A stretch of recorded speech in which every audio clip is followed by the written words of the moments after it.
Welcome back, you legends. I'm Dr. Cal. This is going to be a quick update video for today. The stock market is down 1% on the S&P, 0.6% on the NASDAQ, and 1.1% on the Dow. Let's take a look at the different sectors. Leading today were consumer cyclicals and defensives, followed by tech, industrials, communication services, and healthcare.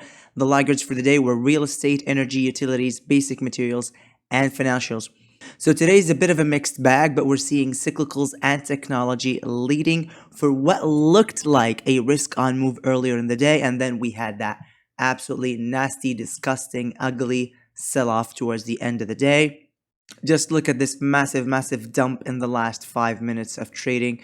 Really, we were looking pretty good. We had this beautiful double bottom formation on the SPY, right? We had a double bottom with a slightly lower low on the price action, boom, and a very slightly higher low on the PPO. When I saw that, I actually entered a long position. But after I saw that really disgusting sell-off towards the end of the day, I decided, nope, I'm going to close my long position. I took a small loss and just to protect my capital because I just did not like this sneaky sell-off towards the end of the day. Let's quickly jump to the stock market map, guys. Again, energy, bright red, utilities, real estate, really all of the stock market segments that were being led up by inflation are now all down, including semiconductors as well as entertainment. Big cap tech like Microsoft, Apple, Google, and Amazon, as well as Tesla, were doing good earlier in the day. And then we had that unfortunate sell-off towards the end of the day where Microsoft went from being up nearly 1% to being flat. Now, jumping back to the daily chart, guys, look at this descending wedge. This is a bullish descending wedge. We had a breakout today, but unfortunately, just look at this candle. This is a hanging man candle, a tombstone candle, whatever you want to call it. This is a bearish candle, right? Because we had a rally towards the beginning of the day, towards the middle of the day, we rallied to the upside. Then we completely reversed that and closed below the open. So this is a bearish looking candle. The PPO is widening now. It is widening. We've made a new low on the PPO and it just looks overall very bearish. The worst of all, guys, is this. The smart money. Just look at this. It's absolutely falling off a cliff. The S&P 500 is still hanging on to the June lows. The HYG, the smart money, the high yield bonds completely cut through that like a hot knife through butter. So this is a very bearish looking chart. Really, we're now testing. Look at this, guys. We're now testing the pandemic lows. We're getting very close to the 2020 pandemic lows. In fact, I suspect the HYG will see no support until we hit the pandemic lows right around between $70 and $68 for the HYG. Now, I was actually waiting for the HYG to begin developing a bullish divergence between the HYG and the S&P. As you all know, that's one of my favorite bullish signals to enter a swing trade. We got none. We got more selling. In fact, we're now getting a bearish divergence where the HYG has taken out the June low while the S&P 500 hasn't yet. But if you notice, guys, today we've actually made a new year-to-date low. We closed at $364.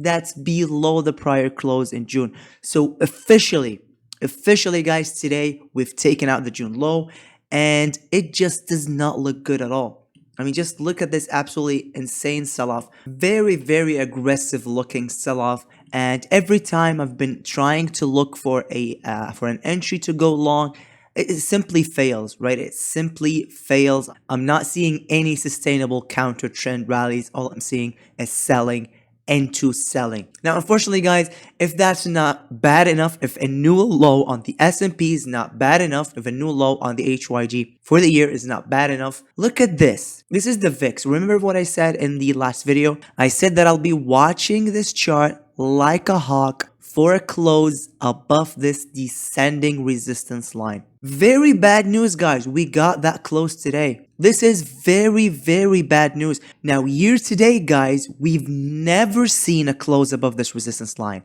Not in the June sell-off, not in the May sell-off, not in the March sell-off, not in the January sell-off. So this looks really bad to me. In fact, this to me now looks like the VIX will want to move even higher, perhaps all the way up to the upper edge of this ascending channel. Now, I know that seems insane, right? I know that seems absolutely insane, but a VIX at 40, 45 even, that would be very bad for the stock market. We're talking about not only new lows, but massive, massive, quick and nasty sell-offs in the S&P 500. Now, I did not want to see that at all. I mean, I was actually looking forward to a counter trend rally. Uh, to play a counter trend rally, to play the long side, take profits, and switch back to being bearish. The market is not giving us any entries to go short. It's just selling off, more selling into more selling, and volatility is just exploding now. This officially, guys, puts us at hell's gate. I mean, I know that sounds really hyperbolic, but I'm being 100% serious. This puts us at hell's gate. We haven't seen anything like this year. We're now entering uncharted, bearish territory. At these levels, guys, we have sharks waiting to devour every long trade. We have bears plucking salmon. We have sharks smelling blood in the water. We have all sorts of horrible things at these levels. And unfortunately, looks like September has lived up to its absolutely nasty, horrific reputation for being the worst month for equities. Now let's quickly jump to the triple Qs. It looks just as bad. Look at this false break that we had. We had this beautiful, beautiful descending wedge. I was waiting for a breakout out of this wedge. We had that breakout. This was a bullish green candle right up until the end of the day, where we completely reversed to the downside, formed this hanging man, this tombstone looking candle, a very bearish candle. And unlike the S&P, the triple Qs haven't yet taken out the June lows, but it's now only a matter of time before that happens. The VIX is now predicting it, the HYG is now predicting it, and the 10-year yield, look at that, a new year-to-date high on the 10-year yield. The 10-year yield hasn't confirmed any bullish counter trend rallies.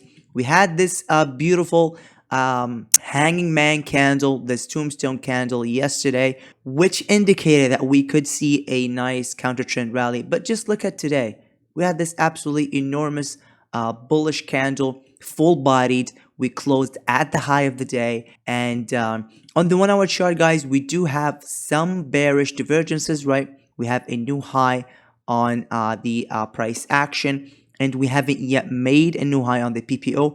But if we make a new high on the PPO, this would invalidate the bearish divergence, and unfortunately, it just means more pain ahead. The dollar index, look at this. We closed outside of this ascending channel for the first time in the entirety of the year. Now this looks even more bearish for equities, a new all-time high on the dollar index, while the triple Qs haven't yet made a new year-to-date low. It just means that it's going to be a matter of time before we take out the June low for the triple Qs, and in fact undercut it significantly. Again, guys, I'm looking at $250 for the triple Qs in terms of a medium-term target, with a longer-term target of $235. On the S&P 500, guys, I'm still targeting $340 by mid-October and $330 by the end of October, perhaps even undercutting that and hitting my target of 320 to make that false break bottom that I was talking about, with a slightly higher low on the PPO on the weekly chart. Right? I'm still anticipating something that looks like this, a double bottom with a higher low on the PPO and a significantly lower low on the price action, and that would indicate to me a nice bullish divergence for an entry for that holiday November-December rally, assuming that the economy does not go down the drain in the interim. Now, an exploding dollar will lead to massive selling in commodities, including precious metals, including gold. Gold hates strong dollar, hates a strong 10-year yield, absolutely hates both. And we had an explosion in both. I do still expect gold to go back to 145, down to these levels, this consolidation zone. And I am still waiting for that bullish crossover. We haven't seen that yet. But if we get that eventually towards, let's say, the middle of October, we'll have a double bottom formation with, again, a bullish divergence on the PPO and a lower low on the daily chart. Tesla. I actually entered a very aggressive short position on Tesla today using put spreads, specifically a put butterfly. Two of them, in fact, a very aggressive short position. I haven't taken a short position this aggressive in a very long time. By the way, guys, if you want to follow my trades, I do post every single trade and investment that I make in real time in the trading community. Please check out the link in the description. It's $20 a month, and it's the best way to track my trading activity and the best way to support me if you want to do that. Now, what's going on with Tesla? We have this pretty prominent triple top formation, right? We had three identical tops on Tesla with successive lower highs on the PPO. This is a very bearish development. In fact, a full measured move on this technical structure would in fact take us down to $225. And I'm now positioned to take advantage of this massive move to the downside. I actually expect Tesla to see a waterfall sell-off very soon, and I'm positioned to take advantage of that. It's an extremely aggressive short position, guys. Now, guys, I'm risking $500 per trade, and I took two trades to make between $5,000 and $10,000 per trade. So I'm looking at 1,000 to 2,000% in profit. That's how aggressive my short position is. And if it works out in my favor, I'll make anywhere between 5,000, 10,000 per trade. If it doesn't, this position will go to zero, but I'm only risking about $500 to make anywhere between 1,000 and 2,000%. So that's a risk I'm willing to take, especially when I'm seeing an extremely bearish technical structure, just like what I'm seeing right now.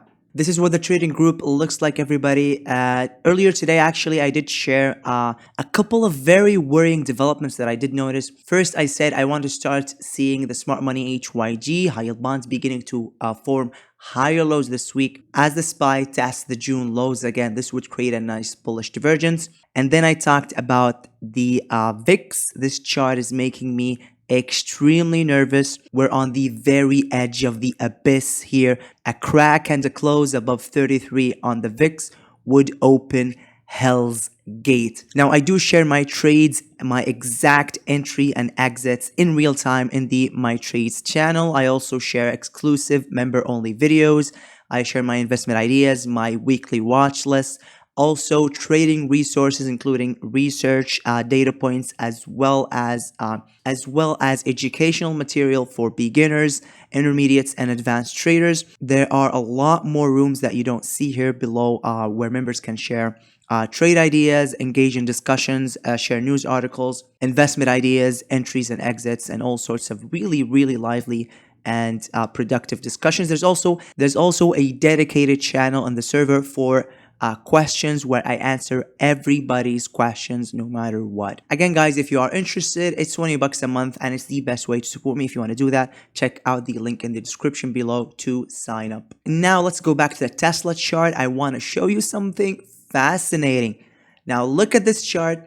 Now look at this chart. This is the XLY, consumer discretionary, divided by XLP, consumer staples or consumer defensives. And just look at this chart. It looks almost identical to the Tesla chart. And very bad news for Tesla. We just made a new low and we cracked support and we formed a very nasty, ugly looking tombstone candle. We're now also drifting into negative territory on the PPO, and the spread between the slow and the fast moving averages is widening, which means significantly more bearish momentum is flowing into this ratio chart, is flowing into consumer discretionary, is flowing into Tesla. So it looks pretty bad from where I'm sitting. Let's take a look at Apple. Again, look at this nasty, ugly tombstone looking candle. We got really close to making a new low today, to closing on a new low today, but we didn't. But still, guys, we failed to take back this prior support line. now slowly turning into resistance line. I'm still very bearish on Apple. I think we will retest this demarcation line. Again, guys, this demarcation line splits the price action on Apple into bullishness above it and bearishness below it. And in my opinion, there's a very high likelihood of Apple selling all the way down to retest the June lows well into October and retesting this demarcation line. Now let's jump into the fear and greed, guys. Again, we're getting deeper and deeper into extreme fear readings. In fact, I did say last video that I actually anticipate a zero reading this month or next month, pretty much in the next 5 trading weeks. Let's take a look at market momentum. We're so far away from the 125-day moving average. Really, every rally attempt has been met by more selling pressure, by more pressure from the bears. And we're just seeing more selling into selling, driving volatility up sky high. Stock price strength continuing to fall off a cliff. Stock price breadth continuing to fall off a cliff. Put to call ratio is forming somewhat of a ascending wedge looking pattern. This is somewhat of a bullish development. Unfortunately, this in isolation is not enough to say that we might see a counter trend rally. We need to see the HYG beginning to form a divergence. We're not seeing that. Smart money continues to sell and sell and sell. The VIX continues to move up. Again, sharks circling these infested waters. Now, market volatility, just look at this explosive move. We've now closed at a new high. It just looks very bad, guys. It just looks very bad. Safe haven demand continues to grow. Stocks continuing to underperform bonds, right? Bonds are outperforming stocks when this ratio moves down, and it's continuing to move down. Junk bond demand is falling off a cliff. The yield spread between the junk bonds and investment grade bonds is continuing to widen. It just looks really bad. All the technicals look pretty horrible. Some of the technicals look apocalyptic, like the dollar index, like the 10-year yield, and like the nasty close that we got today on the VIX. This just looks so bad, guys. Tomorrow we'll have our friend, our buddy, the crash father, Fed Chair Jerome Powell speaking at 7:30 a.m. Before the market opens. So there's a very real and serious risk of the stock market gapping down tomorrow, especially after that last 5-minute sneaky sell-off that we got today that completely ruined the technicals. We were looking bullish right up until that last 5 minutes of selling. Not only that, we have a bunch of more Fed speakers. Mary Daly, right? Neil Kashkari speaking. St. Louis Fed President James Bullard, the most bearish, the most hawkish of the FOMC members. We also have durable goods orders, which I suspect will be declining significantly, especially after that really ugly reading today from the Chicago Fed National Activity Index coming in at 0, putting in lower highs and lower lows. If you track the monthly chart, we've been putting in lower highs and lower lows. Again, a chart that I shared in the trading community. Let's take a look at trading economics. Just to see what else we have. Well, we also have Richmond Fed Manufacturing Shipments Index coming out tomorrow. Really a lot of data. The House Price Index and Fed Evans speaking tomorrow. Wednesday, we'll have some more Fed speakers, Bullard and Bostic speaking again. Mortgage data. This is going to be very bearish. This mortgage data is going to be absolutely horrific. Mortgage rates have been exploding and mortgage applications have been falling off a cliff. We also have some treasury auctions on Wednesday, and these will continue to drive yields up. Unfortunately, these auctions will have no choice but to disappoint. Thursday, we'll have 2 critical data points, jobless claims as well as the GDP revision. And Friday, we'll have personal income, personal spending, and the dreaded PCE inflation figure coming out Friday. This really will determine whether the first week of October is going to be green or if the first week of October is going to see more waterfall-like sell-offs. That's all I have for you today, guys. Thank you so much for watching. Be very careful out there, and I'll catch you in the next video. Bye-bye.